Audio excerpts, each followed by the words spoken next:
It's heating up for the Phoenix Suns as we've already seen them make one move this trade this season, but they are rumored to still be interested in another player, according to Brian Windhorst, and he is still interested in getting to Phoenix. That's right, it's Jimmy Butler. So we're going to be looking at that. Plus, we're going to be looking at Nick Richards as he has been able to play for the Suns in 2 games and has shown some impacts for this team so far. We'll be diving into all of that and more on this episode of Suns Digest.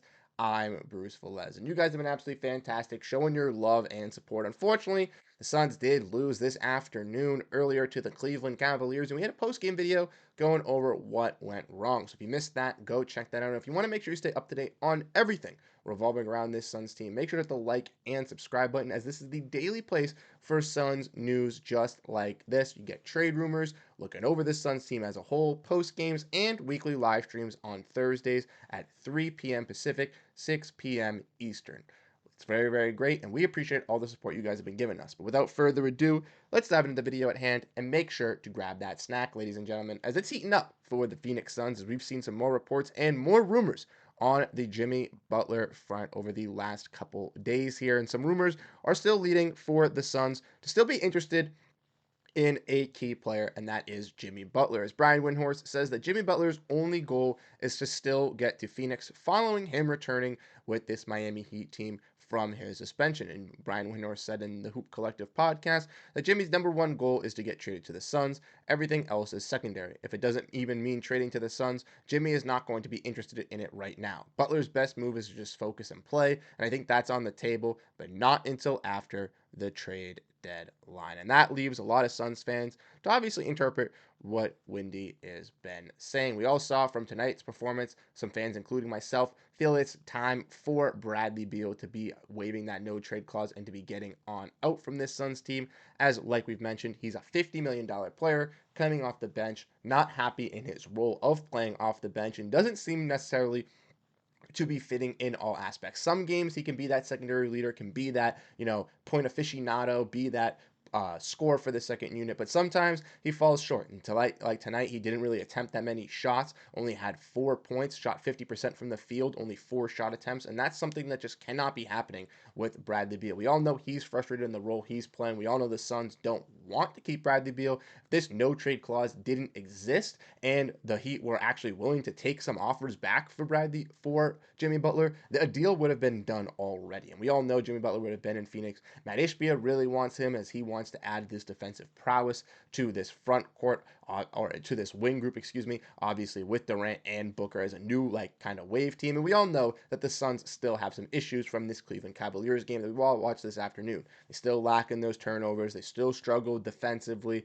They still need some help rebounding. They need that vocal leader as well. And Jimmy Butler can bring in all of that plus more to this team, to that wing group, give them a new style of play, and obviously a little bit of a revamped and relooked roster for this team. But fans are definitely in the wave of definitely making a move, and things are needing to change for the Suns to even show some promise for the playoffs. And I want to know your thoughts down below in the comment section, how you guys ultimately feel about possibly going after a guy in Jimmy Butler for this Suns team. Now, Butler, like I have mentioned, obviously makes around $48 million. And for the Suns to be able to do a trade involving Butler, it would have to involve one of these three: Durant, Beal, or Booker. We all know they're not trading their franchise star in Booker. Durant possibly could want to trade after this season if the Suns don't make a move, but I don't see them moving him for Butler themselves.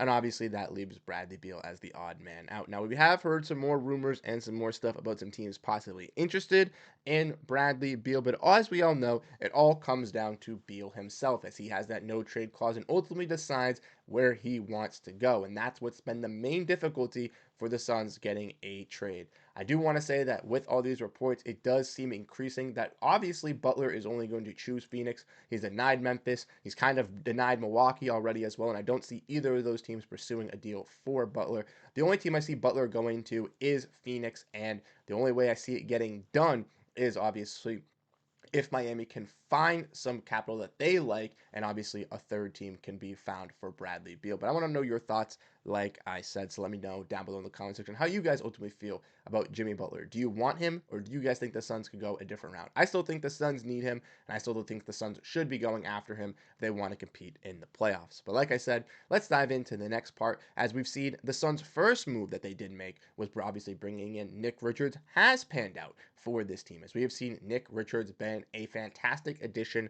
for this Suns team so far. And if we want to dive in and we want to look at Nick Richards' stats so far with this Suns team, we can see he's played 2 games with the squad so far. His first game was on Saturday with the Pistons, where he played 29 minutes, accumulated 21 points, shot 88% from the field, 7 for 8, with 11 rebounds, 1 assist, and 1 steal.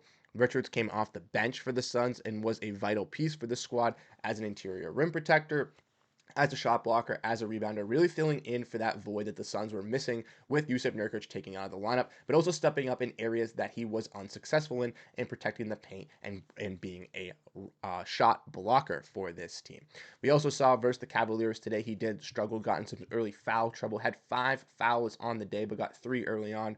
Richards only scored 4 points and only shot 50% from the field with 4 rebounds, an assist, and 2 blocks in this contest. But like I mentioned, Richards was going up against a top tier team in the Cavaliers with some really solid interior presence, and was going up against some bigs in Tristan Thompson and Jared Allen that control the boards. We all know Nick Richards from his, kind of debut games versus the Suns, as we saw just not even a couple games ago, legitimately 4 games ago, we saw the Suns play against the Hornets in a little bit of a back-to-back here for the Hornets, and Richards was pretty productive in those games. And the second contest wasn't the best, but in the first contest, the game where Suns fans really understood who Richards was, he produced 15 points and 12 rebounds. And in that second game, don't forget, Mark Williams for the Hornets went off for the Suns for a 20-point and 20-rebound game, followed up by Onyeka Okongwu 2020 game, which made the Suns realize that they needed to go out and acquire a guy in Richards. Now, a lot of fans on this channel have been saying Richards isn't going to be that impactful, but what from we've seen so far, he truly has been. Versus that Pistons team,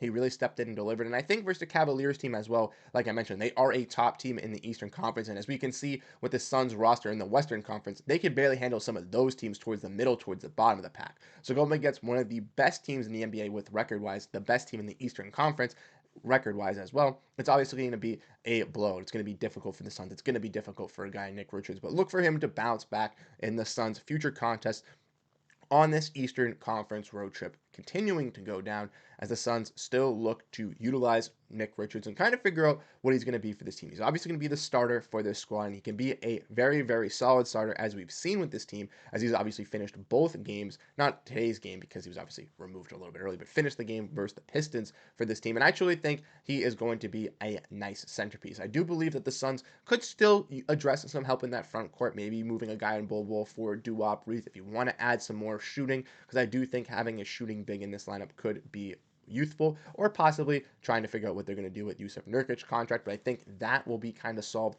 once the Suns get home from this 5-game road trip, once they're put back into the shoes playing with Nurkic, kind of facing the facts. Are they going to roll with him, or are they going to move off of him? But I want to know your thoughts down below in the comment section. So let me know how you feel about the Jimmy Butler trade stuff. Let me know how you guys feel about the Suns and Nick Richards, as he has been a standout player so far. And ultimately, let me know what you guys think about this Suns team as a whole, as we saw them fall to the Cavaliers today, unfortunately. Like I said, you guys have been absolutely fantastic, showing your love and support on the channel, which has been super helpful and really impactful, which I really do appreciate. So if you do enjoy the content, make sure to hit the like button, share the channel to as many Suns fans as you can, so we can grow the community of Suns Digest over here on YouTube. But like I said, you guys have been absolutely fantastic, and I'll catch you guys in the next video. Have a great rest of your day, and go Phoenix Suns. Peace out, everyone.